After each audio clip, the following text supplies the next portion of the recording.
హల్లెలూయా. చప్పట్లు కొట్టండి అలాగే. తండ్రి కుమార పరిశుద్ధాత్మ నామమునకే సమస్తమైన మహిమ ఘనత ప్రభావములు కలుగును గాక. ఆమేన్. మత్తయి సువార్త 10 అధ్యాయము 11, 12 వచనాలు చదువుకుందాం. మరియు మీరు ఏ పట్టణములోనైనను గ్రామములోనైనను ప్రవేశించున్నప్పుడు అందులో ఎవడు యోగ్యుడో విచారణ చేసి అక్కడ నుండి వెళ్ళు వరకు అతని ఇంటనే బస చేయుడి. ఆ ఇంటిలో ప్రవేశించుచు ఇంటి వారికి శుభమని చెప్పుడి. ఇది అండర్లైన్ చేసుకోండి. ఆ ఇల్లు యోగ్యమైనదైతే మీ సమాధానము దాని మీదికి వచ్చును, అది అయోగ్యమైనదైతే మీ సమాధానము తిరిగి వచ్చును. నా వైపు చూడండి.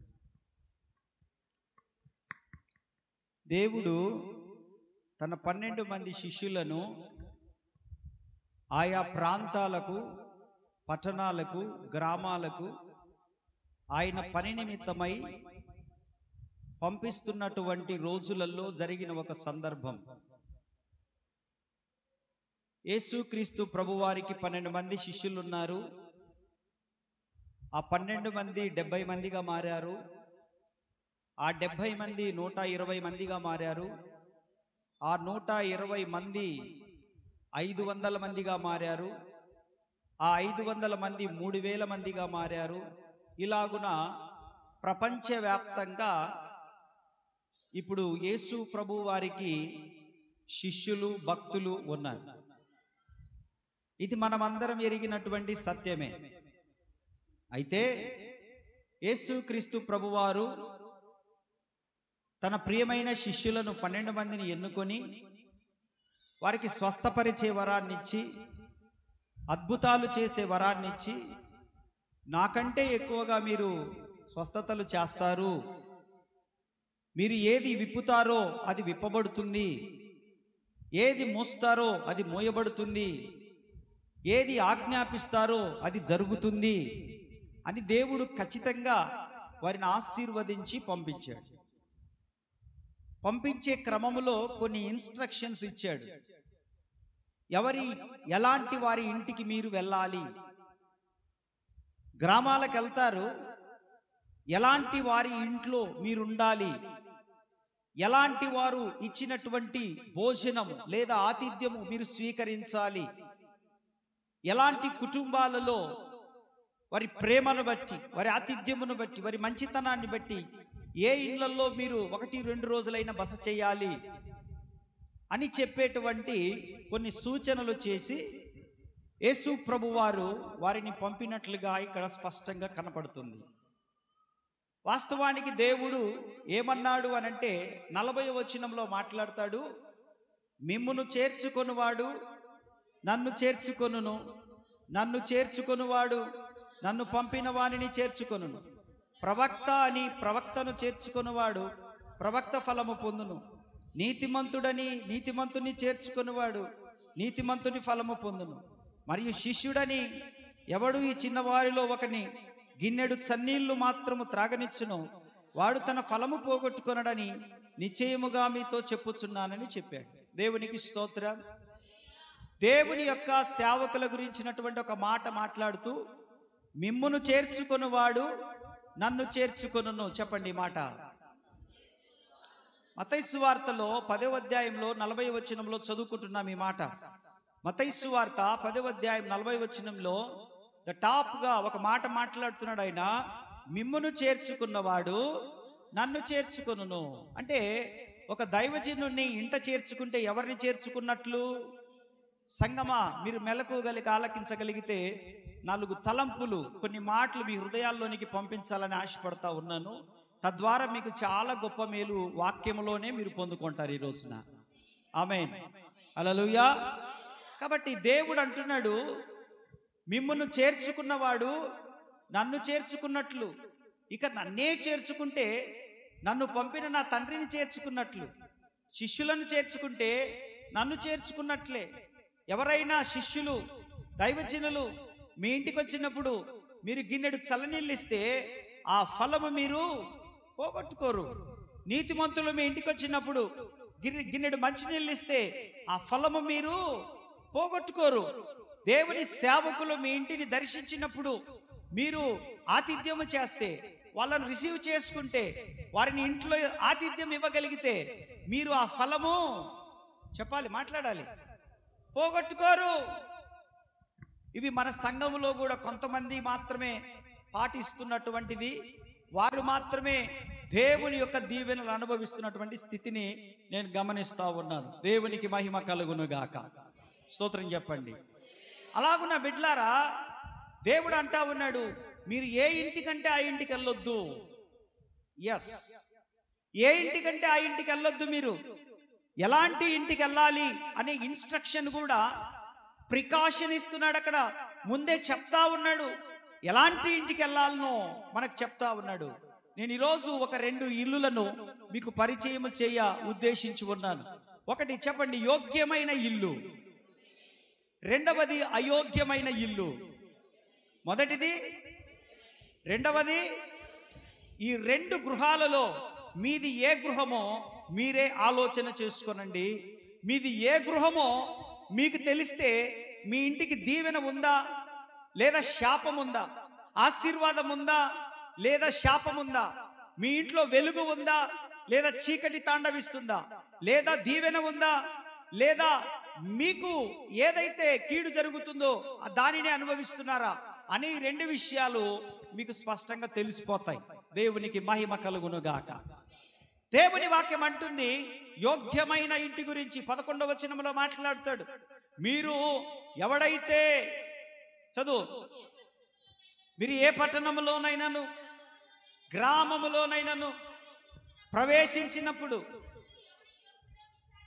ఎవడు యోగ్యుడో, ఏ ఇండ్లు యోగ్యమైనదో, ఏ ఇండ్లు మీరు వెళ్ళి కూర్చోడానికి అర్హమైనదో, ఏ ఇండ్లు మీకు గిన్నెడు చల్లనిచ్చేదో, ఏ ఇల్లు దైవజనుడు వస్తే దేవుడు వచ్చినట్టు మనస్సులో ఆలోచన చేస్తారో, ఏ ఇంటి వారు దేవుని సేవకుణ్ణి దేవునిలాగా చూస్తారో, ఏ శిష్యుడు దేవుని యొక్క ఆ పిల్లల ఇంటికి వచ్చినప్పుడు అతన్ని దేవుని పిల్లలుగా చూస్తారో, ఎవడు ఆతిథ్యం ఇస్తాడో, ఎవడు గిన్నెడు చల్లనీళ్ళు ఇస్తాడో, ఎవడు కూర్చోమని కుర్చేస్తాడో, ఎవడు దేవుని సేవకుల పాదాల దగ్గర కూర్చొని వినడానికి ఇష్టపడతాడో, ఎవడు దేవుని సేవకుని గౌరవిస్తాడో, ఎవడు దేవుని సేవకురాల్ని గౌరవిస్తాడో, ఎవడు దేవుని రక్షణలో ఉన్న బిడలను గౌరవిస్తాడో ఆ ఇండ్లు యోగ్యమైనది అని దేవుని వాక్యం మాట్లాడుతుంది.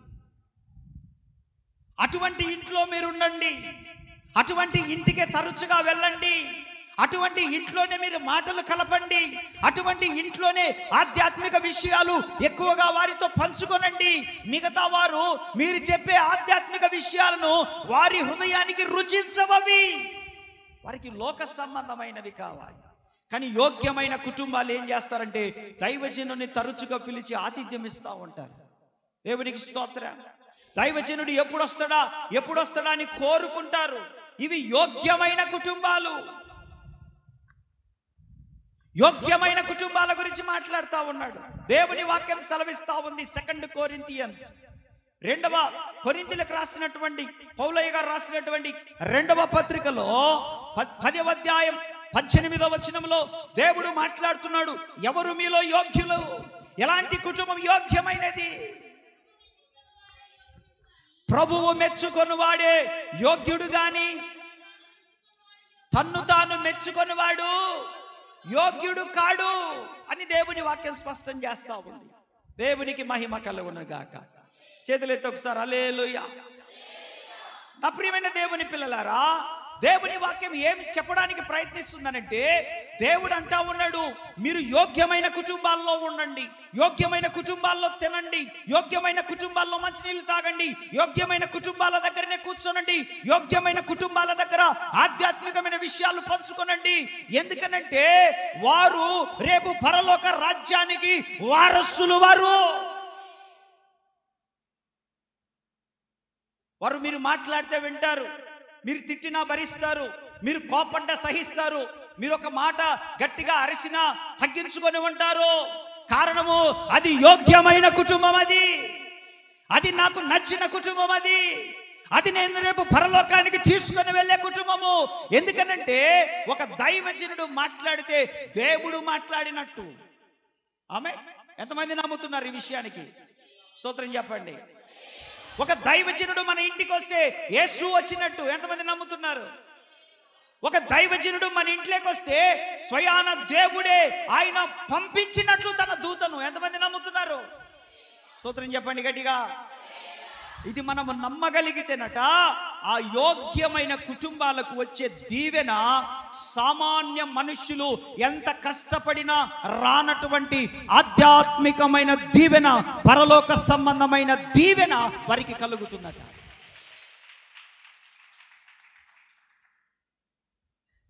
పాల్ ఏం మాట్లాడాలనుకుంటున్నాడు? ఇక్కడ పాల్ మాట్లాడుతున్న మాట ఏంటంటే, మనం మెచ్చుకున్న వాళ్ళు కాదు, మనం మెచ్చుకుంటే కాదు, నీ పక్కోడు నిన్ను మెచ్చుకుంటే నువ్వు యోగ్యమైనడివి కాదు, నేను మెచ్చుకుంటే నువ్వు యోగ్యమైనడివి కాదు, నీ ఇంట్లో వాళ్ళు బయట వాళ్ళు మెచ్చుకుంటే నువ్వు యోగ్యమైనడివి కాదు. దేవుని వాక్యం స్పష్టంగా చెప్తుంది, ప్రభువు ఎవడిని మెచ్చుకుంటాడో వాడు యోగ్యమైన వాడు. మనుషులు మెచ్చుకునే వాళ్ళు కాదు. మనుషులు డబ్బులు ఇస్తే కూడా మెచ్చుకుంటారు. మంచివాడని చెప్పించుకోవడానికి డబ్బులు ఇచ్చి కూడా చెప్పించుకుంటున్నారు కదా. చెప్పించుకుంటున్నారా లేదా? ఏముంది, కష్టంలో ఉన్నడికి ఒక 10,000 ఇచ్చి చూడు, వాడు నీ గురించి 10 ఊర్లకు పోయి అయినా చెప్పేస్తాడు, పలానా ఆయన ఎంత మంచోడో, వాడు ఎంత దౌర్భాగ్యుడైనా, ఎంత పనికిమాలనోడైనా, ఎంత తిరుగుబోతు తాగుబోతు వ్యభిచారి యాన్నో డబ్బులు కొట్టకొచ్చినోడైనా వాడికి 10,000 ఇచ్చిండు కాబట్టి వాడి దృష్టిలో వీడు మంచివాడు. అటువంటి వాడు యోగ్యుడు కాదు. డబ్బులు ఇచ్చి మంచి అనిపించుకునేటువంటి పరిస్థితి ఈరోజు రాజకీయ నాయకులలో, అధికారులలో, మనుషులలో, రకరకాల వాటిలలో మనం చూస్తా ఉన్నాం. కానీ అలా కాదు. దేవుడు ఏమంటున్నాడు తెలుసా? ఎవడు యోగ్యుడు అనుకుంటున్నారు? నా సేవకుడు ఏ ఇంట్లో ఉండి బస చేస్తాడో, ఏ ఇంట్లో నా సేవకుని ప్రేమిస్తుందో, ఏ ఇంట్లో నా సేవకునికి ఆతిథ్యం ఇస్తుందో, ఏ ఇంట్లో నా సేవకుడు వచ్చినప్పుడు కూర్చొని ఆధ్యాత్మికమైన విషయాలు నేర్చుకోవడానికి ఆసక్తి కలిగి ఉంటుందో ఆ ఇంట్లో యోగ్యమైనది నా దృష్టిలో. ఆ ఇంట్లో కార్యాలు జరిగిస్తాను. మార్తా మరియలు యేసు ప్రభు వారిని ఎప్పుడు వచ్చినా కూడా వాళ్ళు హృదయపూర్వకంగా హార్ట్లీ వెల్కమ్ చేసేవాళ్ళు. వాళ్ళు హృదయపూర్వకమైన ఆహ్వానం యేసు ప్రభు వారికి మార్తా మరియల గృహంలో కనపడేది. ఎప్పుడు వచ్చినా మార్తా వంట చేస్తా ఉండేది, మరియమ్మ యేసు ప్రభు పాదాల దగ్గర కూర్చొని బోధ వింటుండేది, ఆధ్యాత్మికమైన విషయాలు. యేసు ప్రభు అన్నాడు, ఆమె చాలా ఉత్తమమైన దాన్ని ఎన్నుకున్నది, అది ఆమె యొద్ద నుండి తీసివేయబడదు. చెప్పండి హల్లెలూయా, హల్లెలూయా. రెండు ప్రాముఖ్యమైనయే. దైవజనుడికి ఆతిథ్యం ఇవ్వడం ప్రాముఖ్యమైనదే, దైవజనుడు చెప్పే వాక్యాన్ని వినడము రెండు ప్రాముఖ్యమైనవే. మార్తా దైవజనుడి ఆకలి తీర్చడానికి ప్రయత్నం చేస్తా ఉంది. మార్తా దైవజనుడి యొక్క అక్కర తీర్చడానికి ప్రయత్నం చేస్తుంది. మార్తా దైవజనుడికి ఆకలయ్యే లోపే ఆయన కడుపు మనము చల్లబరచాలి అని దైవజనుడి గురించిన ఆలోచన చేస్తా ఉంది. మంచిదే ఆమె ఉద్దేశం కూడా. కానీ మరియా పరలోక సంబంధమైన ఆహారం యేసు ప్రభు దగ్గర నుంచి తింటూ కూర్చున్నది. దేవునికి స్తోత్రం. అది ముఖ్యమైనదే. దేవుడు ఆ కుటుంబాన్ని దీవించాడు. ఒకరోజు వాళ్ళ తమ్ముడు చనిపోయాడు.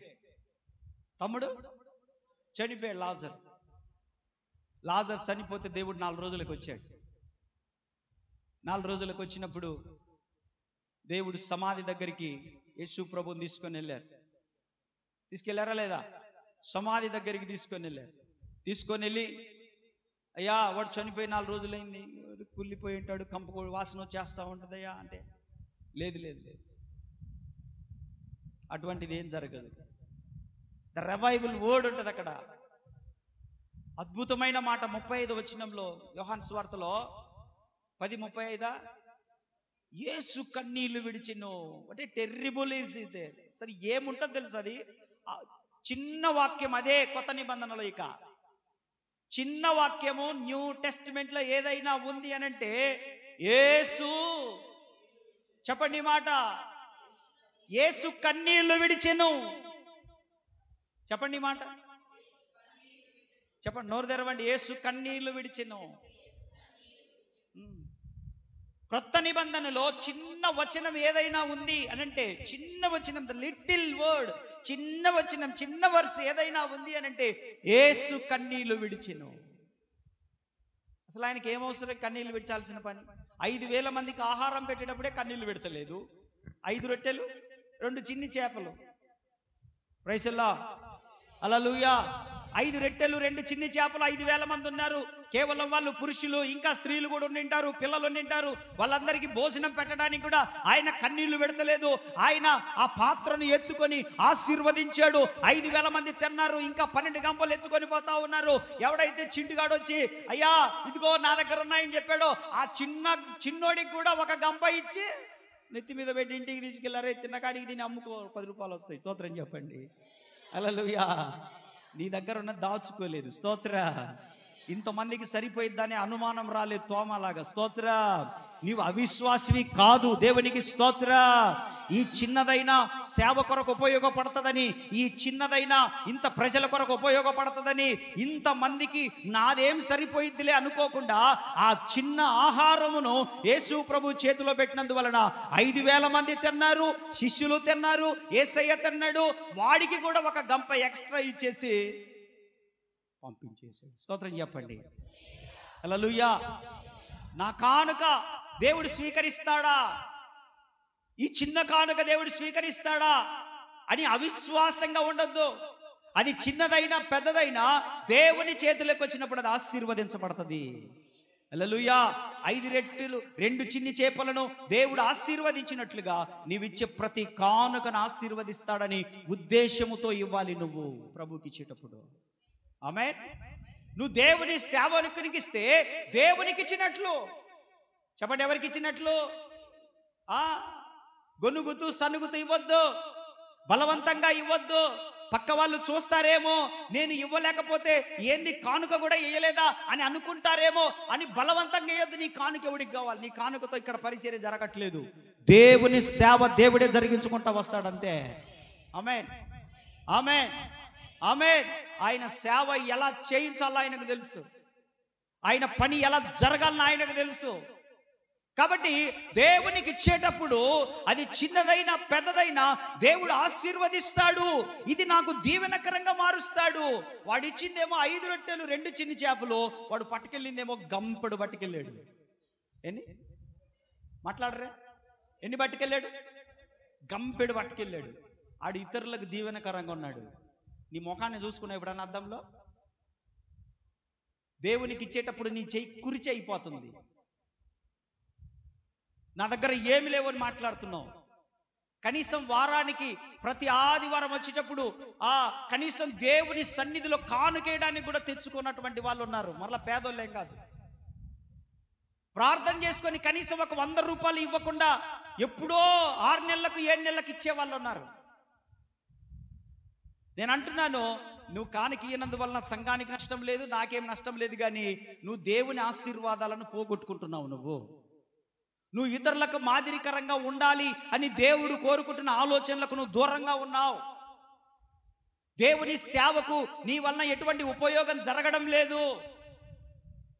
ఒక సమయంలో దేవుడు నీ వైపు చూడాలి, దేవుడు నిన్ను చూడాలి, నిన్ను తేరి చూడాలి, నీ అవసరత తీర్చాలి అని అంటే దేవునికి ఇవ్వడం నేర్చుకోవాలి.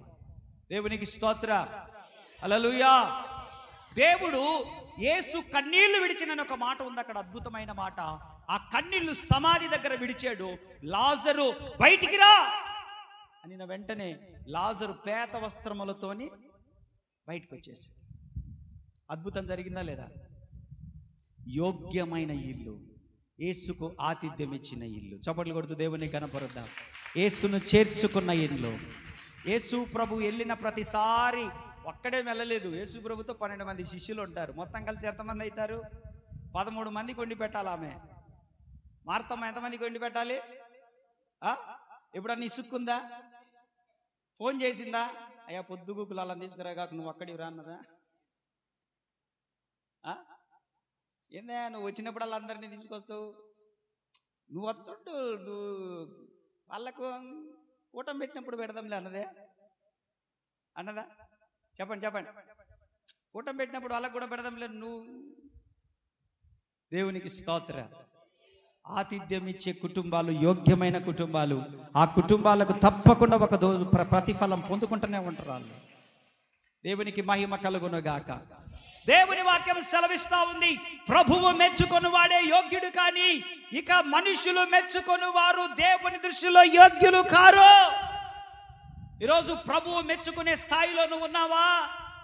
ప్రభువు మెచ్చుకునే స్థాయిలో నువ్వు ఇవ్వగలుగుతున్నావా? ప్రభువు మెచ్చుకునే స్థాయిలో నీ హృదయం పూర్వకంగా నువ్వు దేవునికి గుప్పిల్లవగలుగుతున్నావా? ప్రభువు మెచ్చుకునే స్థాయిలో నీ హృదయం పనిచేస్తుందా? ప్రభువు మెచ్చుకునే స్థాయిలో నీ జీవిత విధానము, ప్రవర్తన అలాగా ఉందా? ప్రభువు మెచ్చుకున్న వాడే యోగ్యుడు. ఆమేన్. ఎవరిని మెచ్చుకుంటాడు ప్రభు?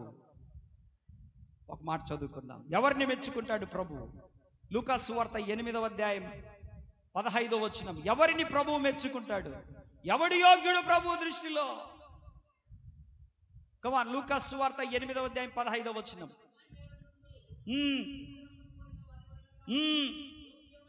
యోగ్యమైన మంచి మనస్సుతో వాక్యము విని దానిని అవలంబించి ఓపికతో స్తోత్రం చెప్పాలి. అందరి మాటకి అందరు చెప్పాలి. సరిపోలే పురుషులు కూడా అందరు చెప్పాలి. వెనకున్న వాళ్ళు మౌనిక చెప్పు, హల్లెలూయా. అందరు స్తోత్రం చెప్పాలి. దేవుని వాక్యం అంటుంది, ఎవడు యోగ్యుడు? నా దీవెనకు ఎవడు యోగ్యుడు? నేనిచ్చే ప్రతిఫలాలకు ఎవడు యోగ్యుడు? నా ఆశీర్వాదానికి ఎవడు యోగ్యుడు? నా దీవెనకు ఎవడు యోగ్యుడు? ఎవడు ఫలిస్తాడు అని దేవుని వాక్యం అంటుంది. మంచి మనస్సుతో వాక్యం వినేవాడు. దాంట్లో అండర్లైన్ చేసుకోవాలి, మంచి మనస్సుతో. ఏ మనస్సు? కొంతమందికి ఉన్న దుర్మార్గమైనటువంటి ఆలోచన ఏంటంటే, నా గురించే చెప్పాడు వాక్యము. మరి నువ్వు ఎందుకు వచ్చిన? వాక్యం ఏంటని కాదు నువ్వు వచ్చింది. ఎందుకు వచ్చావు నువ్వు? పాట పాడి చప్పట్లు కొట్టి వెళ్ళిపోవడానికని వచ్చినవా? నీ గురించే దేవుడు మాట్లాడతాడు. ఎందుకు మాట్లాడతాడు తెలుసా? తండ్రి ప్రేమించు వారిని శిక్షిస్తాడు, గద్దిస్తాడు. చెప్పండి, తండ్రి ఎవరిని ప్రేమిస్తాడు, ఎవరిని శిక్షిస్తాడు, ఎవరిని గద్దిస్తాడు? తాను ప్రేమించు వారితోనే మాట్లాడతాడు ఆయన. తాను ప్రేమించు వారిని శిక్షిస్తాడు ఆయన. తాను ప్రేమించు వారిని గద్దిస్తాడు ఆయన. వీడితో ఎందుకు రానుకుంటే వాడి జోలి కూడా, ఈమెతో ఎందుకు రానుకుంటే ఆమెతో మాట్లాడడం కూడా మానేస్తాడు ఆయన. Praise the Lord. ఒక మాట చెప్తాను, మీ జీవితంలో ఎప్పటికి గుర్తుపెట్టుకోండి. వాక్యము గంట సేపు జరుగుతున్న వాక్యంలో ఒక్క మాట కూడా నీ హృదయానికి తాకలేదంటే ఒకటి. రెండవది, ప్రార్థన చేసుకుంటున్నప్పుడు 5-10 నిమిషాల కంటే ఎక్కువగా నువ్వు ప్రార్థనలో మోకరించలేకపోతున్నావంటే 2. మూడవది, నువ్వు బైబిల్ చదువుతున్నా కూడా ఏ ఒక్క వాక్యము నిన్ను తాకట్లేదనంటే నువ్వు ఆధ్యాత్మికంగా చచ్చిపోయినావని గుర్తుపెట్టుకో. నువ్వు ఆధ్యాత్మికంగా నువ్వు చచ్చావు. చాలా రోజులైంది, నీకు అర్థం కావట్లే. నువ్వు కంపు కొడుతున్నావు, నువ్వు సెంటేసుకొని బతుకుతున్నావు అంతే. స్తోత్రం చెప్పరే. ఒకటి, వాక్యము గంట సేపట్లో ఒక్క మాట కూడా నీ హృదయాన్ని తాకలేదంటే. రెండవది ఏంటిది? రెండవది, ప్రార్థన 5-10 నిమిషాల కంటే నీ ప్రార్థన సాగడం లేదంటే. మూడవది, నువ్వు వాక్యం చదువుతున్నప్పుడు ఒక్క మాట కూడా నిన్ను తాకట్లేదు అని అంటే ఏమైపోయినావు నువ్వు? జీవించుచున్నానన్న పేరు ఉన్నది, మృతుడవే. ఏం మార్పు లేదు. దేవుడు ఆ స్థితి నుండి మన కుటుంబాలను విడిపించును గాక. మృతమైనటువంటి హృదయాలు మరలా జీవముతో నింపబడును గాక.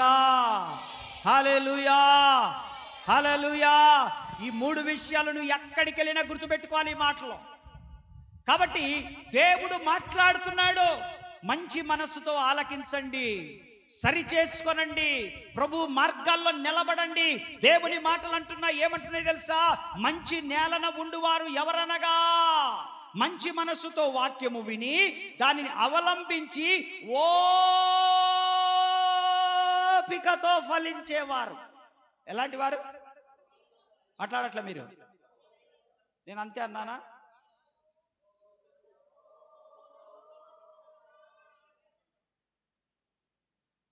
ఓపికతో ఫలించేవారు. చెప్పండి. వాక్యాన్ని మంచి హృదయముతో నమ్మే వాళ్ళు ఏం చేస్తారు? ఓపికగా ఉంటారు. చెప్పండి, ఎలా ఉంటారు? ఓపిక ఉంటుంది వాళ్ళకి, అడావుడి చేయరు, దుడుకుపడరు. ఓపిక. ఒక క్రైస్తవుడికి కావాల్సింది ఓపిక, సహనము, దీర్ఘశాంతము కావాలి. దేవుడు ఎవరిని యోగ్యులుగా ఎంచుతున్నాడో తెలుసా? ఎవరైతే దేవుని వాక్యాన్ని ఓపికగా వింటారో నిద్రపోకుండా, ఎవడైతే ఓపికగా వింటాడో, మంచి మనసుతో ఆ వాక్యాన్ని ఈరోజు ప్రభు నాతో మాట్లాడాడు అని హృదయంలో చేర్చుకుంటాడో, ఈ మాట ద్వారా నేను సరి చేసుకోవాలి, అవును ప్రభువా నాతో మాట్లాడావు, ఈ విషయమకై నన్ను క్షమించు, ఇక మీదట అలాంటి పని నేను చెయ్యను, అలాంటి జీవితం జీవించును, అలాంటి వారితో సహవాసం చేయను, అలాంటి వ్యక్తిత్వం నేను కలిగి ఉండను, నీకు విరోధమైనగా నేను బ్రతకను, ఈరోజు ఒక మార్పు చేసుకుంటున్నానని చెప్పి ఆ వాక్యాన్ని నీ హృదయంలోనికి చేర్చుకోవాలి. అండ్ దెన్ ఆ వాక్య ప్రకారము నువ్వు నడుచుకోవడానికి అడుగులు ఈ రోజే ప్రారంభించుదువుగాక. ఎప్పుడో కాదు. బాప్తిస్మం తీసుకోవాలనుకుంటున్నానండి, కిస్మిస్కు తీసుకుంటానండి, బాప్తిస్మం తీసుకోవాలనుకుంటున్నానండి, గుడ్ ఫ్రైడేకు తీసుకుంటానండి, బాప్తిస్మం తీసుకోవాలని ఉందండి, అయితే జనవరి 1వ తారీఖు తీసుకుంటానండి, బాప్తిస్మం తీసుకోవాలని ఉందండి, మా అబ్బికి పెళ్లి చేసి తీసుకుంటానండి, బాప్తిస్మం తీసుకుంటానండి, మీటింగ్లు ఎప్పుడు పెడతారండి, అప్పుడు తీసుకుంటానండి. ఈలోపు యేసు ప్రభు వస్తే నీ గతి ఏందండి? నీకోసం ఆగుతాడా ప్రభు? చెప్పు, నీకోసం ఆగుతాడా?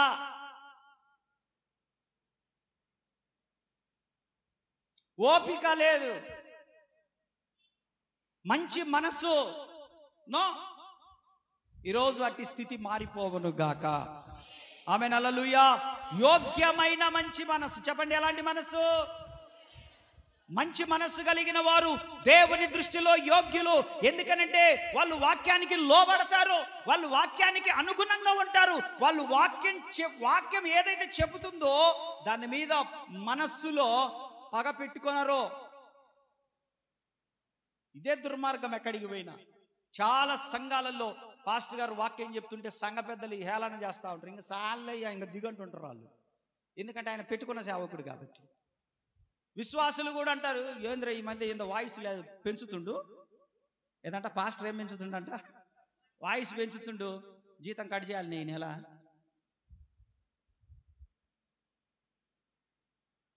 ఇంకా ఈసారి పేపర్కి అనరా, పాస్టర్ని తీసేసి ఇంకొక పాస్టర్ని పెట్టుకుందాం. సంఘాలు పతనమైపోతా ఉన్నాయి. దైవజనుడు చెప్పిన మాట వినక, దైవజనుడు మన ఇంటికి వస్తే దేవుడు వస్తున్నాడనేటువంటి కనీసమైన ఇంకిత జ్ఞానము లేక నోరు పారేసుకుంటూ నోటికి ఎంత పనికి మాలిన బూతు వచనాలు వస్తే ఆ బూతు మాటలు మాట్లాడుతూ, అరే ఇది దైవజనుని కుటుంబము, దేవుడు ఒక్కసారి కన్నెర్ర చేసినంటే ఓ నేల కూలిపోతాం, మన బ్రతుకులు కుక్కలు చింపిన ఇస్తర్లు అయిపోతాయి అనే ఇంకిత జ్ఞానము లేని మూర్ఖులు జీవితాలను అల్లకల్లోలం చేసుకుంటా ఉన్నారు. మనం ఈరోజు నేర్చుకోవాలి, యోగ్యమైన మంచి మనస్సు కలిగిన వారు సేవకులను ప్రేమిస్తారని మనం నేర్చుకోవాలి. దేవుని భయము కలిగిన వారు సేవకులను ప్రేమిస్తారని నేర్చుకోవాలి. హల్లెలూయా. ప్రభు మెచ్చుకునే వాడే యోగ్యుడని మనం గుర్తుపెట్టుకోవాలి. దేవునికి స్తోత్రం. దేవుడు అంటా ఉన్నాడు, ఎవని ఇంట నీవు సమాధానమని చెప్తే వాని ఇంట ఉంటది. అయితే ఎవని ఇంట ఉంటదో తెలుసా? నిన్ను ప్రేమతో చేర్చుకున్న వాని ఇంట ఉంటది. హల్లెలూయా. మేము చాలా మంది ఇండ్లకు వెళ్తా ఉంటాం. దేవుని వాక్యం అంటుంది, మిమ్మల్ని చేర్చుకుంటే నన్ను చేర్చుకున్నట్లు మిమ్మల్ని చేర్చుకున్నవాడు సమాధానము కలుగును గాక నువ్వు చెప్పినప్పుడు వాని ఇంట సమాధానం ఉంటది. వాడు ఆ సమాధానానికి యోగ్యుడైతే ఆ సమాధానం ఆ ఇంట్లో నిలబడతది. వాడు ఆ సమాధానానికి యోగ్యుడు కాక వాడు లోక సంబంధి అయ్యుండి పేరుకు మాత్రం మంచినీళ్ళు తాగన్నా, టీ తాగన్నా, మజ్జిగ తాగన్నా, కూర్చో అన్నా, హల్లెలూయా, సొంత నా రక్త సంబంధులు ఇండ్ల దాకా కూడా వెళ్ళి నా బిడ్డల దాకా ఆడదాకా వెళ్ళి రాలేను. ఎందుకు వెళ్ళలేను అంటే ప్రేరేపణ లేనప్పుడు వాళ్ళ ఇళ్ళల్లో కూడా నేను అడుగు పెట్టలేను. మళ్ళీ ఎన్నికి వస్తా, ఆడదాకా వచ్చి ఎన్నికి వస్తా. కొంతమంది ఇండ్లకు మాత్రం దేవుడు బలవంతం చేస్తాడు. ఎందుకనంటే అక్కడ నేను అడుగు పెట్టడం ద్వారా వాళ్ళకు జీవము కలగాలని చెప్పేసి, నేను అడుగు పెట్టడం ద్వారా వారి దుఃఖము మానిపోవాలని చెప్పేసి, నేను అక్కడ అడుగు పెట్టడం ద్వారా వారికి స్వస్థత రావాలని చెప్పి, నేను అక్కడ అడుగు పెట్టడం ద్వారా వారికి ఏదైనా ఒక మేలు జరగాలి, వారి హృదయంలో ఉన్న భారం అంతా తొలగిపోవాలి, వారు తేలికైపోవాలని చెప్పి వారు పిలవకపోయిన దేవుడు నన్ను ఒక్కొక్కసారి తీసుకొని వెళ్తా ఉంటుంటాడు. స్తోత్రం చెప్పండి. చప్పట్లు కొడుతూ దేవుని కనపరద్దాం. హల్లెలూయా, హల్లెలూయా. యోగ్యమైన మంచి మనసుతో ఆలకించండి దేవుని వాక్యాన్ని. మీరు యోగ్యమైన మంచి మనస్సుతో మీరు ఆలకిస్తే వాక్యం ప్రకారం మీరు నడుచుకుంటారు. వాక్యాన్ని ప్రేమించిన వారైతే సేవకుని ప్రేమిస్తారు, సేవకుని ప్రేమించిన వారైతే వాక్యాన్ని ప్రేమిస్తారు. వాక్యం అంటే ఏంటి? వాక్యం అంటే ఏంటి? నీ వాక్యమే నన్ను, ఇదే బాధలలో నాకు ఆది యందు వాక్యం ఉండెను, వాక్యము దేవుని యొద్ద ఉండెను, ఆ వాక్యమే దేవుడై ఉండెను. ఆ వాక్యమైన దేవుడు దేవుని సేవకులను పంపిస్తూ ఉంటాడు మన దగ్గరికి. స్తోత్రం చెప్తూ చప్పట్లు కొట్టి దేవుని కనపరచండి గట్టిగా. రెండవది, నీవు ఫలించాలంటే, నువ్వు యోగ్యుడిగా మార్చబడాలనంటే ఇలాంటి కార్యాలను చేయుదువుగాక. మూడవది, రోమాపత్రిక 12వ అధ్యాయం. నేర్చుకోండి, వాక్యాన్ని నేర్చుకోనండి. వాక్యం మీద తిరగబడితే దేవుని మీద తిరగబడ్డట్టే. మీరు దేవునికి విరోధంగా ఉండి నువ్వేమి చేయలేవు, మొత్తం పోగొట్టుకోవడం తప్ప. ఏడుస్తున్నారు ఇప్పటికే. 12వ అధ్యాయము 17-18 వచనాలు చదువుకుందాం. మూడవది, ఎవడు యోగ్యమైన వాడంటే కీడుకు ప్రతి కీడు ఎవనికి చేయవద్దు. మనుషులందరి దృష్టికి యోగ్యమైన వాటిని గురించి ఆలోచన కలిగి ఉండు. శక్యమైతే మీ చేతనైనంత మటుకు సమస్తమైన మనుషులతో, స్తోత్రం చెప్పండి చేతులెత్తి, చాలా జాగ్రత్తగా ఆలోచన చేయాలి. సమాధానం ఎక్కడ నిలిచి ఉంటది? ఒక దైవజనుడు మీ ఇంటికి వచ్చిపోయినంత మాత్రాన మీకేం దీవెన ఉండదో. యోగ్యమైన కుటుంబం అయితేనే ఆ దీవెన అక్కడ నిలబడతాదని చెప్తున్నాను ఇప్పటిదాకా నేను. మీ ఇండ్లు యోగ్యమైనదైతే నేను దీవించిన దీవెన మీ పైన ఫలిస్తుంది. మీ ఇండ్లు యోగ్యమైనదైతే నేను సమాధానం అంటే ఆ సమాధానం నిలబడతది. మీ ఇండ్లు యోగ్యమైనదైతే నేను అడుగు పెట్టినప్పుడే మీలో జీవము కలుగుతుంది. మీ ఇండ్లు యోగ్యమైనదైతేనే కార్యము జరుగుతుంది. నేను 100 సార్లు మీ కొంపలకు తిరిగినంత మాత్రాన ఏ ఉపయోగం ఉండదు. నేను ఒక్కసారి వచ్చినా చాలు, మీ ఇండ్లు సేవకుని దేవుణ్ణి ప్రేమించే ఇండ్లు అయితే అది క్విక్ ఫిక్స్ లాగా అతుక్కొని పోద్ది. ఆ దీవెన మీకు ఫెవికోల్ ఉంటుందే. క్విక్ ఫిక్స్ అంటే మీకు అర్థం కాదు. అనాబాండ్ ఉంటుంది, ఫ్లెక్సీలకు అంటించేది. చింటూ, అనాబాండ్ ఎంత స్ట్రాంగ్గా ఉంటుంది? నారాయణ, అనాబాండ్ ఎంత స్ట్రాంగ్గా ఉంటుంది?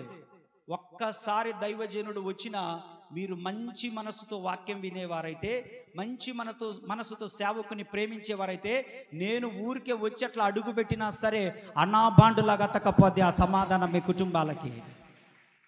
స్తోత్రం చెప్పండి. హల్లెలూయా, హల్లెలూయా, హల్లెలూయా. అదంతే దేవుని వాక్యం అంటుంది తెలుసా? మూడవది, కీడునకు ప్రతి కీడు ఎవడో చేయొద్దు. కీడుకు ప్రతి కీడు చేయొద్దు.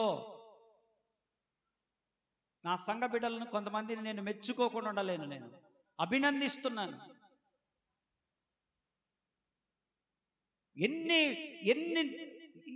ఎంత బూతు మాటలు తిట్టించుకున్నారో నా వలన. నా మీద కోపము, ఒక పనికి మాలిన కుటుంబాలు నా మీద కోపము బిడ్డల మీద చూపించారు, సంఘ బిడ్డల మీద. అయినా భరించారు, వాళ్ళు నా కొరకు భరించారు. కానీ దేవుడు భయంకరమైన కీడు ఉగ్రత వాళ్ళ ఇంటి మీదకి తీసుకొచ్చాడు. మరుసటి రోజే భయంకరమైన కీడు ఉగ్రత వాళ్ళ ఇంటి మీదకి తీసుకొచ్చాడు. ఎవరినైతే దూషించారో, ఎవరినైతే ఇష్టానుసారంగా నోరు పారేసుకున్నారో, మరలా వాళ్ళే వారికి సహాయం చేయడానికి వెళ్ళాల్సి వచ్చింది. మిగతా ఎవరు రాలేదు సహాయం చేయడానికి. కానీ వాళ్ళు చేసిన దానికి కీడుకు ప్రతి కీడు చేయక వాళ్ళు మేలే చేశారు. మరలా వాళ్ళకి చప్పట్లు కొడుతూ అభినందిద్దాం వారిని. వాళ్ళు సన్మానానికి యోగ్యులు, అభినందనకు అర్హులు వాళ్ళు. దేవునికి స్తోత్ర, హల్లెలూయా, హల్లెలూయా. ఎందుకంటే దేవుని వాక్యం అంటుంది, మిమ్మల్ని గురించి చెడ్డ మాటలు పలుకున్నప్పుడల్లా మీరు సంతోషించి గంతులు వేయండి, పరలోకంలో మీ ప్రతిఫలము. చదువు ఆ మాట.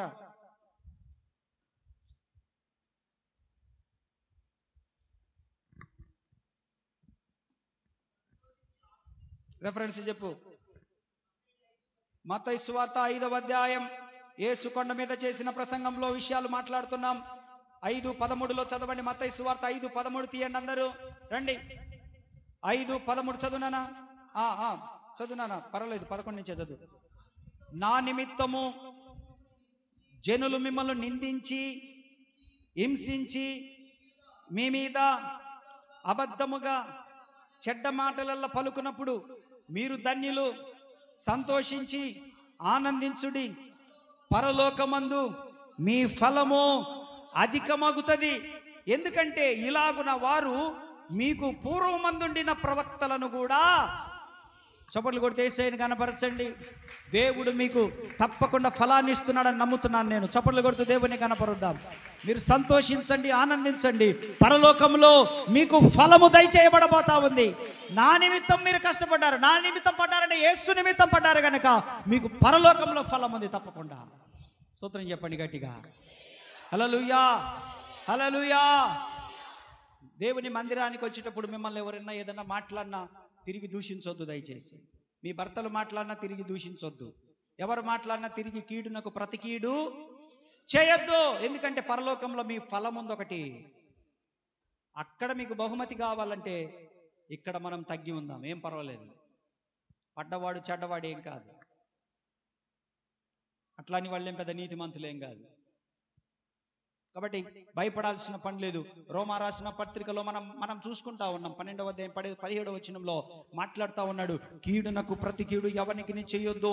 మనుషులందరి దృష్టికి మనం ఎలా బ్రతకాలి? కమాన్ కమాన్ కమాన్ కమాన్ కమాన్. యోగ్యమైన ప్రవర్తన. ఏమంటాడు అక్కడ? యోగ్యమైన వాటిని గురించి. ఏంటిది ప్రభువుకు యోగ్యమైనది అనంటే సమస్తమైన మనుషులందరి కొరకు నువ్వు ప్రార్థన చేయడం ద్వారా దేవునికి నువ్వు అంగీకారముగా యోగ్యమైన వ్యక్తిగా మార్చబడతావు. ఆమేన్, ఆమేన్. తిమోతి రాసిన పత్రికలో మాట్లాడతాడు అక్కడ 2వ అధ్యాయం 1వ వచనంలో,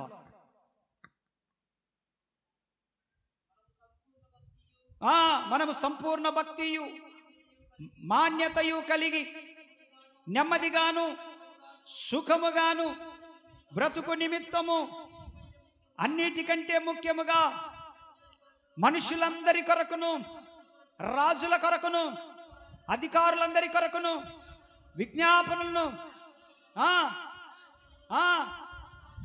తిమోతి రాసిన మొదటి పత్రికలో 2వ అధ్యాయంలో చదువుతున్నారు, చదువునానా?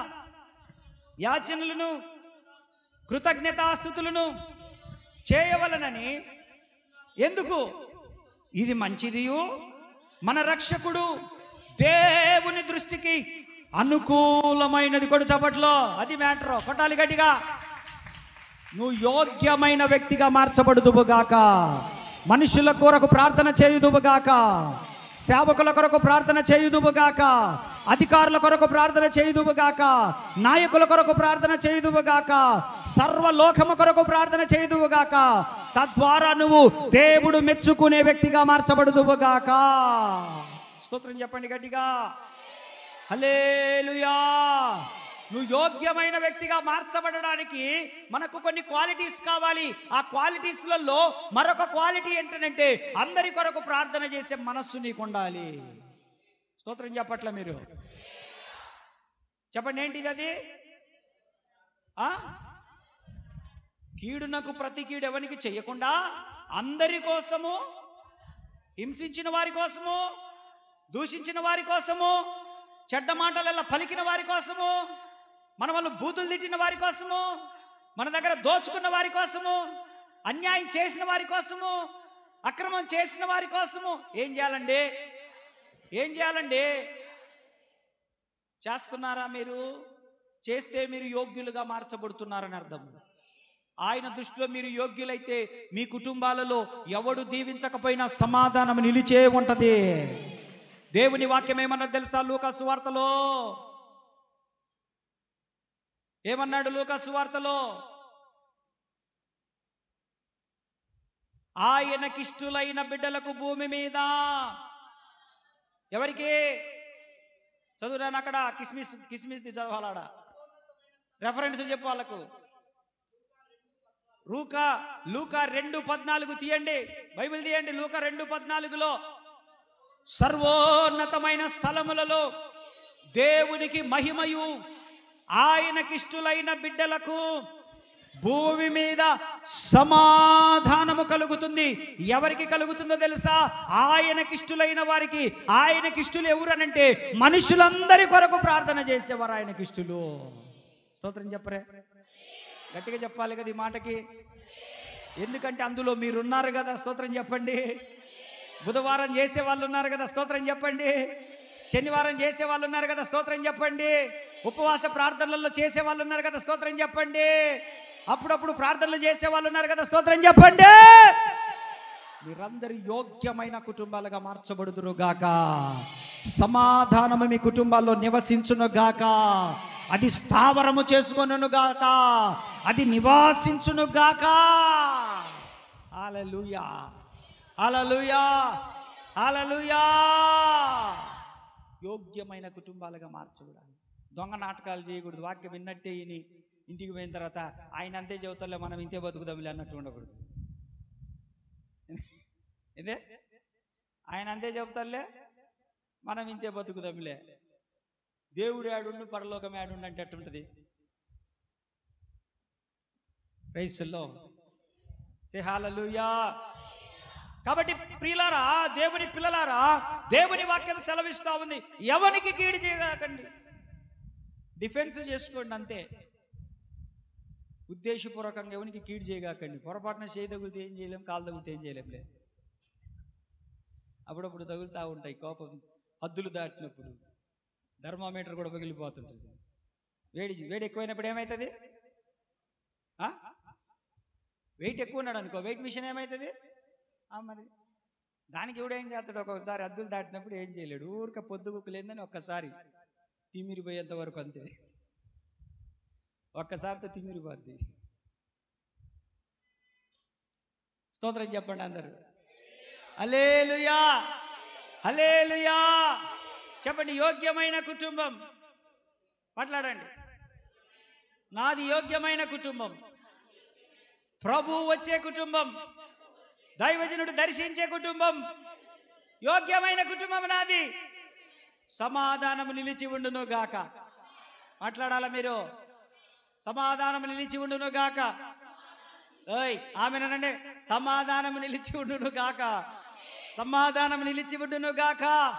పని చేయును గాక. కార్యములు జరిగించును గాక. కృప విస్తరించును గాక. మన పిల్లల తలపైకి కూడా వచ్చును గాక. నూతన తైలాభిషేకము దాని వల్ల కలుగును గాక. సమాధానం, సమాధానం, సమాధానం. ఆయనకిష్టులైన మన మీద సమాధానం నిలిచి ఉండును గాక. చప్పట్లు కొడుతూ దేవుని కనపరచండి గట్టిగా, గట్టిగా విశ్వాసంతో. తోమా తమ్ముళ్ళు, తోమా అక్కలందరూ మారు మనసు పొందాలి ఈరోజు. తోమా అక్క చెల్లెలు మారు మనసు పొందాలి. తోమా తమ్ముళ్ళు మారు మనసు పొందాలి యేసు నామములో. ఎవరు తోమా తమ్ముళ్ళు? తోమా తమ్ముళ్ళు ఎవరు? తోమా అక్కోళ్ళు ఎవరు? అవిశ్వాసము కలిగిన వాళ్ళు. జరుగుతుంది అంటవా? ఆ దీర్ఘంలోనే బాయా నీ దరిద్రం అంతా.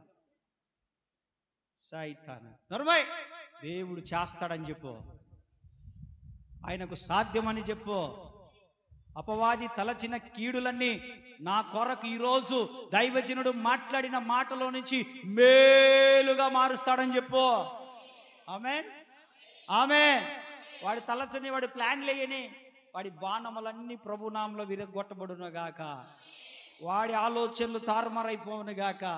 వాడి ఆలోచనలు తల్లకిందులైపోవును గాక. అహీతోపేలు ఆలోచన చెడగొట్టిన దేవుడే మన శత్రువుల ఆలోచనలు చెడగొడుతున్నందుకు స్తోత్రం చెబుదా.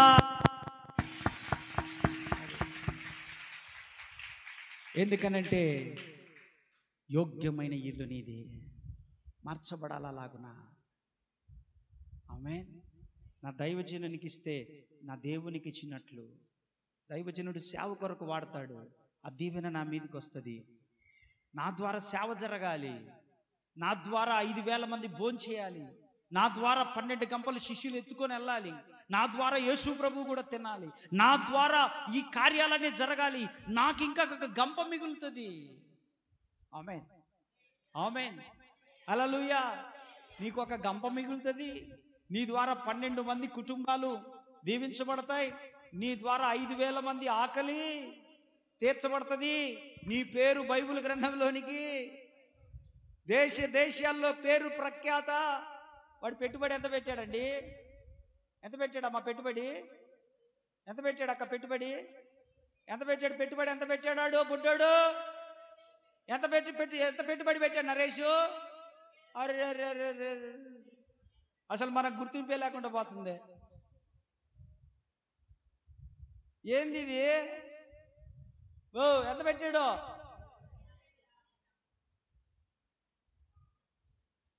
ఎంత పెట్టాడు పెట్టుబడి? ఎంత పెట్టాడు? మంచి మనస్సుతో చెప్పండి. ఐసు కాదమ్మా తల్లలా, మీరు ఐసు కాదు, మంచి మనస్సు. ఎలాంటి మనస్సుతో? మంచి మనస్సుతో నువ్వు ఇచ్చే ప్రతి కానుకకు దేవుడు ప్రతిఫలం అద్భుతంగా ఇస్తాడు, అద్భుతంగా. మంచి మనస్సు కావాలి నీకు. గొనుగుతూ సనుగుతూ పెద్ద నోటు అయితే తీసి మళ్ళీ లోపలికి దాన్ని కుచ్చి 10 రూపాయల బిల్ల కనపడితే కడుపు నిండిపోద్ది. దేవునికి స్తోత్రం. అదే షాపింగ్కి వెళ్ళారనుకో, కేవలం ఒక్క చూడీదారే, ఒక్క పంజాబీ డ్రెస్సే తీసుకోవాలని పోతారు. మర్యాదగా వత్తరా?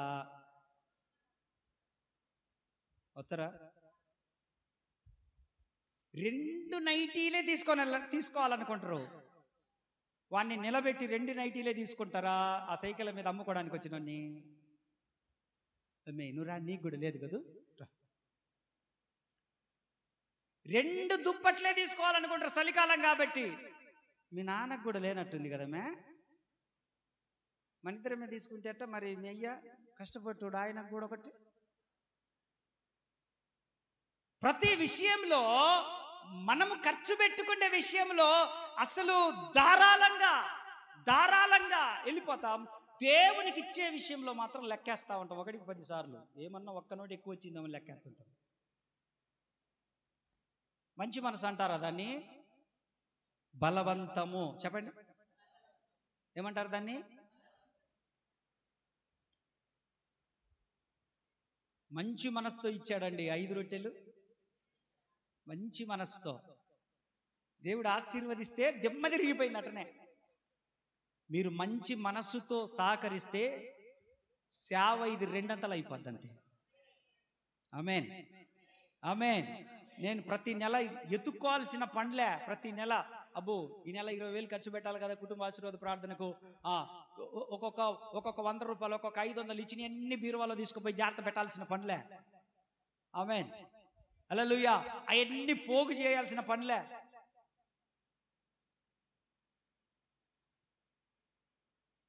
మంచి మనస్సుతో మనము నిజంగా ఒక్కసారి ప్రారంభించండి, ట్రై చేయండి.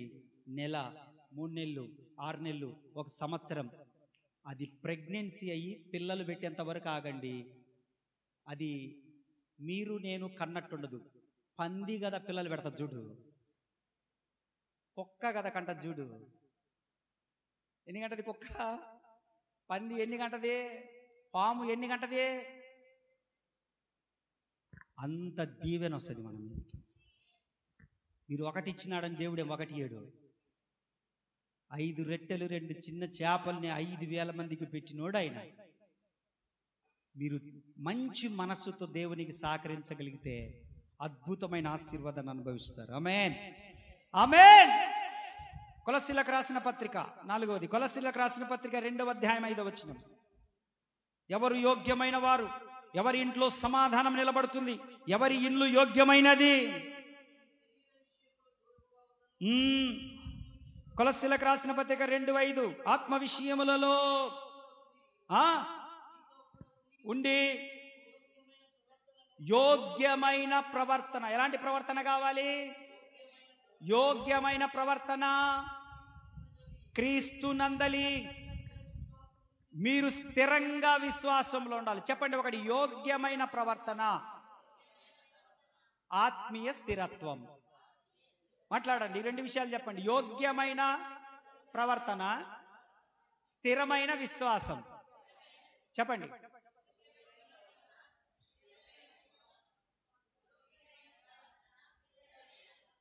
మనది యోగ్యమైన ఇల్లుగా మార్చబడాలంటే ఇప్పటిదాకా చెప్పుకొని వస్తున్న క్వాలిటీస్లో ఇవి కూడా యాడ్ చేయాలి, మనం కలుపుకోవాలి. మన ప్రవర్తన ఎలా ఉండాలి? నీవు దేవుని మందిరమునకు పోవునప్పుడు నీ ప్రవర్తన. ఎక్లీషియన్స్ ప్రసంగి గ్రంథం 5వ అధ్యాయం 1వ వచనమా 3వ అధ్యాయం 1వ వచనమా? నీవు దేవుని మందిరమునకు పోవునప్పుడు నీ ప్రవర్తన అంటే మంచి ప్రవర్తన గలవారమై బ్రతకాలి మనం. ఎలాంటి ప్రవర్తన? ఎందుకంటే దేవుని సన్నిధికి వస్తున్నాం కాబట్టి. లోకంలో బతికేటోళ్ళు అది వాళ్ళ ఇష్టం. లేదు నేను లోకానుసారంగానే బ్రతుకుతానంటే ఓకే, క్యారీ ఆన్. కానీ నువ్వు దేవునిలో ఉండాలి, సమాధానము నీ ఇంట్లో ఉండాలి, నీది యోగ్యమైన కుటుంబముగా మార్చబడాలంటే నీ ప్రవర్తన విషయంలో బి కేర్ఫుల్. ప్రవర్తన కాపాడుకోవాలి మనం. ప్రవర్తనలోనే మన మాటలు కూడా ఉంటాయి. నోరు మంచిదైతే, చెప్పండి, నోరు మంచిదైతే ఊరు మంచిదైతే. ఒకరోజు నాలుక అడిగిందంట పండ్లని. నాలుక పండ్లని అడిగిందంట, మన పండ్లని.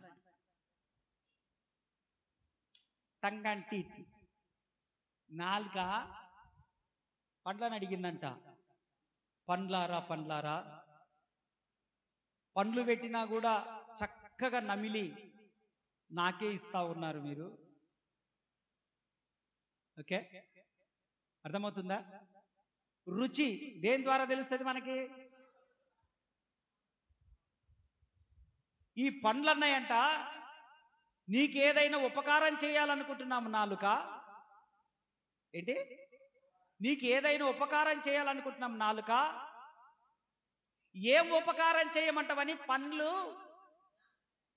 బయటికి పెట్టండి. నాలుక నవ్వుతారేమమ్మా, పండ్లే ఉన్నాయా, నాలుక లేదు? అబ్బా, పండ్లు నాలుకని అడిగినాయంట. నాలుక నీకేదైనా మంచి చేయాలనుకుంటున్నాను, ఏం మంచి చేయాలన్నదంట నాలుకతో పండ్లు. అర్థమైందా?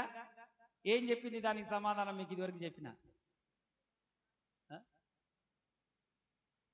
అమ్మా నాలుక నువ్వు నాకేం ఉపకారం చేయొద్దు, మాట్లాడేదేమో నువ్వు, గలీజు మాటలన్నీ మాట్లాడతావు, అవతలోడేమో పండ్లు ఇరగొడతా అంటున్నాడు, నాలుక కడి చేస్తానట్లే.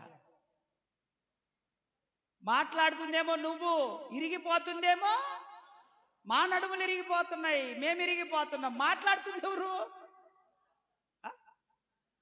అందుకని నువ్వు మాట్లాడకుండా ఉండే సాలే నాలుక అన్నాయంట పనులు. అందుకని నోరు మంచిదైతే, యేసురత్నం అన్న ఏంటిది? ఈపుకు దెబ్బలు పడేది ఎందుకు? కరిసినందుకే. మర్యాదగుంటే ఈపుకు పడవు, మర్యాదగుంటే పడవు.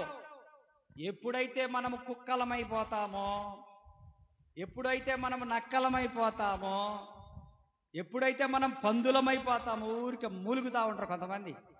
ఎప్పుడైతే మనము అట్లాంటి పశువులను ధరించుకుంటామో, ఆ ఆత్మను పొందుకుంటామో, బౌ అంట్లు దొంపమ్మ, బౌ బట్టలన్న ఉతకమ్మ, బౌ చదువు అమ్మ, ఏదో ఎగ్జామ్స్ ఉన్నాయి, బౌ ఏంటి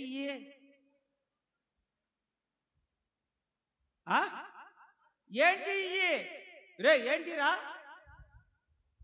రే, కుక్కలు రా రే, ఏంటి రే కుక్కలు, ఏంటి కుక్కలు రా. అరే మిమ్మల్ని అనట్లేదురా, అవి ఏంటి అని అడుగుతున్నా. ఏంటి అయ్యి? మాట్లాడరిల్లు. మమ్మీ 5 గంటలకు లేపు మమ్మీ, నేను చదువుకోవాలి మమ్మీ, 5 గంటలకు లేపు మమ్మీ, నేను చదువుకొని నేనే కసువుడుతా, నేనే సింకులో అంట్లు తోముతా, నేనే డాడీ రూమ్లో కూడా.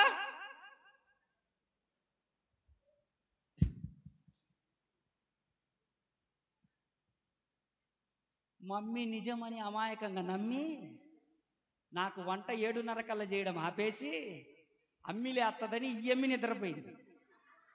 ఆ ఎమ్మి లేయలే, అమ్మి 7:30కు లేచి జల్లు దిడుచుకొని పోయి బ్రష్ చేసుకొని డాడీ నన్ను కాలేజీ కాడ ఇడిచిపెట్టి ఉంటుంది. ఇప్పుడు నేను ఏ ఎమ్మికి వెళ్ళి ఉరిమి చూడాలా? ఎన్ని కుక్కలు ఉన్నాయి మన ఇళ్లలో?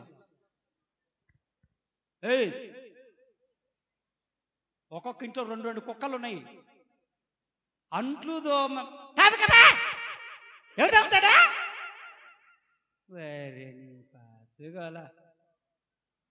చదువుకోమంటేనేమో కరుత్తుంటిరి, తెల్లవారుజాము లేయమంటే కరుత్తుంటిరి, బ్రష్ చేసుకోమన్నా కూడా బాలేవు చిడి చిడి. మీ కాలేజీలో ఎట్ట కూర్చుంటుండ్రమ్మా, మీ బల్లో ఎట్ట కూర్చుంటారు తల్లి? పైకేమో డ్రెస్ మెయింటెనెన్స్,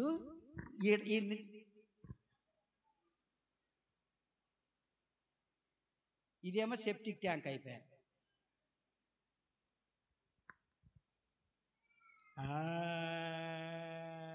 నిద్రపోతారు, బల్లులు కూడా పోయేస్తుంటాయి, దాంట్లోనే 1, 2 కూడా జాతా.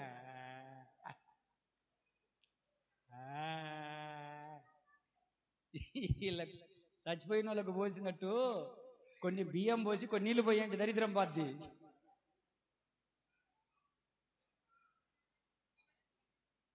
కుక్కలన్నీ మారు మనసు పొందునుగాక. యానుంచుని కుక్క పిల్లలు స్తోత్రం చెప్పండి. ఏంది ఉరిని చూస్తున్నావు? నువ్వే నేనంటే నేను 7 వాళ్ళం కాదు, అనుకున్న వాళ్ళం కూడా చూస్తా నేను. హల్లెలూయా, హల్లెలూయా, హల్లెలూయా. వద్దు, మీ నోరు మంచిదైతే మీ చదువులు మంచిగా అవుతాయి. మీ నోరు మంచిదైతే ఈడేమో తెల్లవారుజాము లేయరు, ఈడేమో అంట్లు దోమడం నేర్చుకోరు, ఇక్కడేమో బట్టలు ఉతకడం నేర్చుకోరు. అత్తగారింటికి పోయిన తర్వాత 5 గంటలకే లేయమన్నది 6 గంటలకే, 6 గంటలకే లేయమంటుంది. దీనికి కాళ్ళు పడిపోవాలని ప్రార్థన చేయమా, అన్నతో కూడా చేయించు. ఊరికే నా మీదనేమా ఇది కడుక్కోదు మా సింకులో ఇవన్నీ, రోజు నేనే కడగాల. ఇక్కడ నేర్చుకొని సావే కుక్క, ఇక్కడ నేర్చుకో ముందు. అమ్మోళ్ళ ఇంట్లో అంట్లు దోమడం నేర్చుకుంటే ఆడికి పోయినాక నీకు కష్టం అనిపించదు. కుక్కలకలే, మీకు కాదు. ఎందుకు వాళ్ళని అనిపిస్తారు? మీ అమ్మ నేర్పియలే. ఆడ ఎవరిని తెచ్చేది? కుక్క పిల్లలు ఎవరిని తెచ్చేది? ఇన్నో అదే కుక్క పిల్ల తెచ్చేది. మీ అమ్మను మెయ్య నేర్పియలే, మీ అమ్మను వచ్చి కడగమను అంటారా అనరా? అంటారా అనరా? నేను వచ్చాము 4 రోజులు రామా, నేను 4 రోజులు వచ్చి ఆడ ఉంటా. ఎవడు చేసి పెడతాడు ఆడ? ఈడ నేర్చుకుంటే నీకు ఆ తిప్పలు ఉంటుంది ఆడ. ఇక్కడ 5 గంటలకు లేయడం ఉంటే ఆ తిప్పలు ఉంటుందాడా? 6 గంటల కన్నా పోనీ లేచి ఉదయాన్నే బ్రష్ చేసుకొని ఒక టీ ఇచ్చినవనుకో మీ అత్తమ్మకు, టీ ఇచ్చినవనుకో మీ మామకు, టీ ఇచ్చినవనుకో మీ ఆయనకు, కాసేపు ఇదైపోద్దిగా, ఈలోపు పండ్లు తమ్ముకోవచ్చుగా, ఈలోపు కసువచ్చు కూర్చుకోవచ్చు, అన్ని చేసి మా ఇంట్లో ఉన్నప్పుడు నన్ను రాణిలాగా చూసుకుంటురా. నీకు మళ్ళా హితోపదేశం ఫిలాసఫీ. మీ ఇంట్లో రాణిలాగా చూసుకున్నారా? మీ అమ్మని అడుగు, మీ అమ్మ కూడా కోడలుగా పోయిన కొత్తలో ఏం చేసిందో. వామ్మ రాణి పండ్లు కూడా దోమని ఎస్తేరు రాని, బంగారు రాణి అయితే. వీళ్ళంతా మున్సిపాలిటీ రాణీలు. మీ అమ్మని అడుగమ్మా, కోడలుగా పోయిన కొత్తలో ఎట్లా కష్టపడితే ఈరోజు నువ్వు వచ్చినవా? మా అమ్మ నన్ను కింద కాలు పెట్టకుండా చూసుకుంది. ఏం జోబులో పెట్టుకొని తిరిగిందే? ఆపు నీ నాటకాలు. నీ నోరు మంచిదైతే నీ అత్తగారింటి దగ్గర నువ్వు చాలా బాగుంటావు, నాకు కూడా పరువు ఉంటుంది. నీ పాస్టర్ ఇదేనా చెప్పింది? మళ్ళా నాకు తలా గంటాడు. నాకు కూడా అవసరమా అమ్మ? మీ అమ్మకు పోపించినావు, మెయ్యకు పోపించినావు, మీ ఇంట్లో వాళ్ళందరికీ పంపించినావు, మళ్ళీ పాస్టర్ కూడా ఏం తీర్థమా? ఇదేమన్నా అభిషేకమా? నాకు కూడా పంపితివి. అందుకని కుక్క పిల్లలన్నీ మారు మనసు పొందును గాక. తెల్లవారుజామున 5 గంటలకు 6 గంటలకు లేసును గాక. నిజమేనే? స్తోత్రం చెప్పండి అందరూ. హల్లెలూయా. యోగ్యమైన మంచి ప్రవర్తన ద్వారా మన కుటుంబంలో ఉన్న మనుషుల యొక్క హృదయాలను మనము సాధించుకోవచ్చు, సంపాదించుకోవచ్చు. ఆమేన్.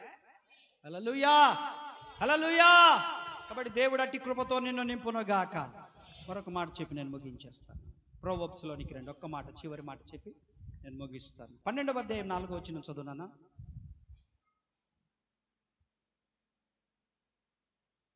సామెతల గ్రంథం మర్చిపోయాను, సామెతల గ్రంథము 12వ అధ్యాయం 4వ వచనం. యోగ్యురాలు తన పెనిమిటికి కిరీటము, సిగ్గు తెచ్చుటది వాని ఎముకలకు కుళ్ళు. ఆమేన్. ఇక మూసేయండి బైబిల్లో. అయిపోయింది. వాక్యము దేవుడు దీవించును గాక. అమ్మయ్య బతికిపోయింది కదా. దేవుని వాక్యం అంటుంది మనది యోగ్యమైన కుటుంబముగా మార్చబడును గాక. చివరి మాట ఏంటంటే, యోగ్యురాలు తన పెనిమిటికి కిరీటము. చెప్పండి ఇప్పుడు. నేను, స్త్రీలు చెప్పండి, స్త్రీలు చెప్పండి. నేను నా భర్తకు కిరీటముగా ఉంటాను. చాలా మంది మాట్లాడలేదు అంటే చల్లకోలు తీసుకొని ఉండరు అనమాట. మీరు కత్తులు దాచిపెట్టిండ్రు, డ్రమ్ములు దాచిపెట్టిండ్రు, సూట్ కేసులు దాచిపెట్టిండ్రు. అయితే కుక్కర్లు కూడా ఉన్నాయా మీ ఇండ్ల కాడ? టైల్స్ కింద కూడా.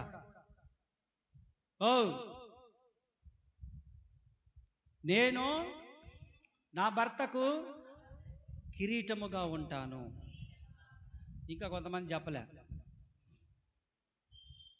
వెనకున్నోళ్ళు చెప్పండి. ఈ 2వ ఫ్యాన్ల కాడ నుంచి అవకలున్నోళ్ళు చెప్పండి. నేను నా భర్తకు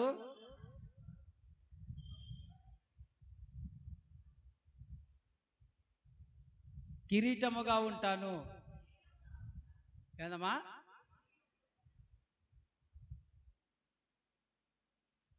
నీ గద్దర్రాను.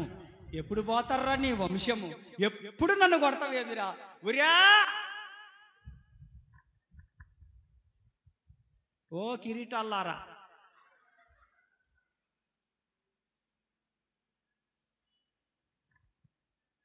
మంచి మంచోళ్ళు పోతుండ్రా, ఈడు పోవట్లేదమ్మా. నా ఉసురు తగిలి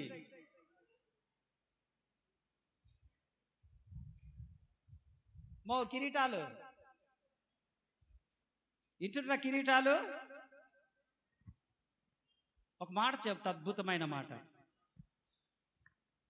అద్భుతమైన మాట ఏంటంటే, నీ భర్తను నువ్వు రాజుగా చూపించగలిగితే, కమాన్, నీ భర్తను ప్రజలకు నువ్వు రాజుగా చూపించగలిగితే నువ్వు రాణిగా ఉంటావు. చెప్పండి ఈ మాట, నా భర్తను నేను రాజుగా చూపిస్తాను, నేను రాణిగా ఉంటాను. రెండో విషయం ఏంటంటే, నీ భర్తను బానిసం చేసావనుకో, బానిస భార్య ఏమైతుంది? రాజు అవుతుందా? క్యూన్ అవుతుందా? ఏమవుతుంది? కొంతమంది అంతా బడాయికి చెప్పుకుంటారు, మా ఆయనను కొంగుకు ముడేసిన, నేను సిట్ అంటే స్టాండ్ అంటే, ఊరికి రా అంటే, పో అంటే, వశమ్మగానే మంచిదానివేనే.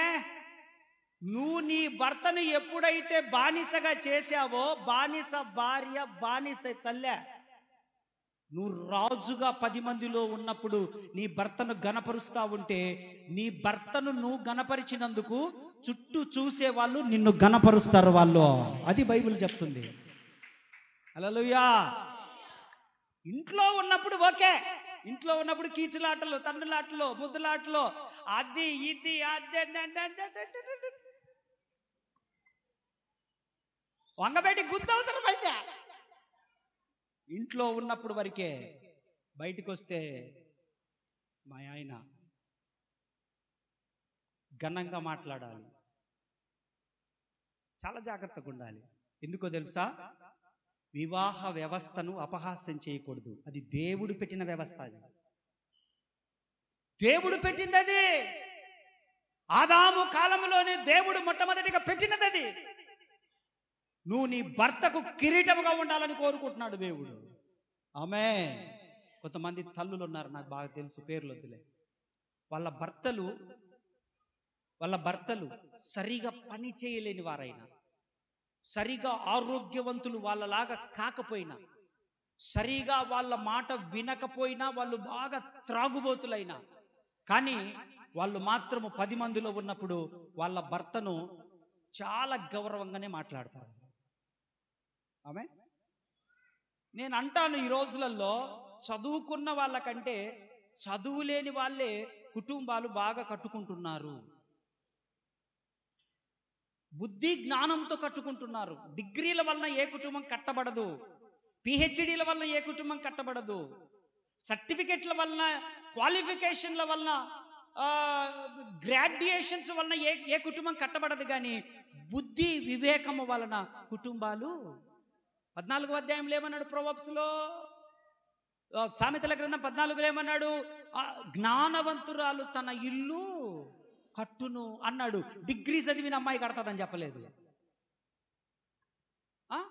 కంప్యూటర్ చదివే అమ్మాయి కడతాదని చెప్పలేదు, సాఫ్ట్వేర్ ఇంజనీర్ కడతాదని చెప్పలేదు, సివిల్ ఇంజనీరు, డాక్టర్ కడతాది, డాక్టర్ కడతాడు, ఎంబీబీఎస్ కడతాడు అన్నాడా? ఏమన్నాడయా? వాళ్ళు ఎట్లా చెప్పరు, వాళ్ళ విరుసుకు మీద పడుతున్నారు. ఎవరు కడతారంట? ఇక్కడున్న చాలా మంది బిడ్డలు కుటుంబాలను ఎంత జ్ఞానంగా కట్టుకుంటున్నారు. Praise lord. దేవుని వాక్యం అంటుంది, మీరు మీ భర్తలకు కిరీటం లాంటి వాళ్ళు, మీది యోగ్యమైన ఇల్లు, నా సమాధానం మీ ఇంట్లో నిలిచి ఉంటుంది. చాలా జాగ్రత్తగా ఉండాలి. 4 గోడల మధ్యలోనే మీ పర్సనల్ విషయాలు, నీ కుటుంబ విషయము, నీ భార్యాభర్తల సంబంధాల విషయాలు 3వ వ్యక్తి, ఎంత క్లోజ్ వ్యక్తి అయినా నువ్వు మాట్లాడకూడదు. జాగ్రత్త, తస్మాత్ జాగ్రత్త. నీ భార్యాభర్తల సంబంధాల విషయాల గురించి ఏదైనా కష్టం వస్తే ప్రార్థన సపోర్టు, ప్రార్థించే వారిని కోరుకో, తప్పులేదు. నా ఇంట్లో పరిస్థితి ఇలా ఉంది, ప్రార్థన చేయండి అని. నీ భర్త యొక్క బలహీనతల గురించి, నీ భార్య యొక్క బలహీనతల గురించి 3వ వ్యక్తికి చెప్ప వీలు లేదు. చాలా తప్పు. Praise Lord. భర్త అనండి, భర్త అనండి. తల. భర్త అంటే ఎవరు? భార్య అనండి, అనండి భార్య అని మాట్లాడండి గట్టిగా. భార్య అనండి, మీరే అనండి. శరీరము. భర్త అంటే, భార్య అంటే, దీన్ని విడదీయగలమా? విడదీస్తే మనిషి అవుతుందా? రెండు కలిస్తేనే మనిషి. భార్య భర్త, చెప్పండి. భార్య భర్త, భార్య భర్త. ఎవరు కలిపారు ఈ రెండిటను? ఎవరు కలిపారు? యేసు ప్రభు అనండి. ఎవరు కలిపారు? చెప్పండి. ఎవరు కలిపారు? చెప్పండి. ఎవరు కలిపారు? యేసు ప్రభు కలిపాడు. ఇప్పుడు సంఘము శరీరము, చెప్పండి. మనము శరీరము, చెప్పండి. తల యేసు ప్రభు, చెప్పండి. ఆయన పరలోకంలో ఉన్నాడు, మనం భూమి మీద ఉన్నాం. మనమల్ని తీసుకొని వెళ్ళడానికి ఆయన రెండవసారి రాబోతున్నాడు. మనము ఆయనతో ఉండబోతున్నాం. ఆయనతో ఉండాలంటే మనం యోగ్యమైన వారిగా మార్చబడాలి. ఎందుకనంటే ఆయన పరిశుద్ధుడు గనక ఆయన శరీరం కూడా ఎలా ఉండాలి? మాట్లాడాలి అయిపోయింది, ముగిచేస్తున్నాను. ఆయన శరీరం కూడా ఎలా ఉండాలి? ఆయన పరిశుద్ధుడు గనక శరీరం కూడా పరిశుద్ధంగా ఉండాలి. పరిశుద్ధమైనటువంటి శరీరంలో ఒక హృదయం ఉంది. ఆ హృదయంలోనికి వచ్చి యేసు ప్రభు నివసిస్తాడు. అప్పుడు మనం పరలోకానికి ఎత్తబడతాం. అటువంటి యోగ్యమైన ఇండ్లుగా మనం మార్చబడి నిజముగా దేవుడు నివసించగలిగినటువంటి ఇంటిగా, మన ఒంట్లో నివసించగలిగిన హృదయముగా మనం మలచబడి దేవునికి ఇష్టమైన బిడ్డలుగా బ్రతుకుదాం. దేవుడి మాటలు దీవించును గాక. తలలు వంచి కళ్ళు మీద చిన్న ప్రార్థన చేస్తాను.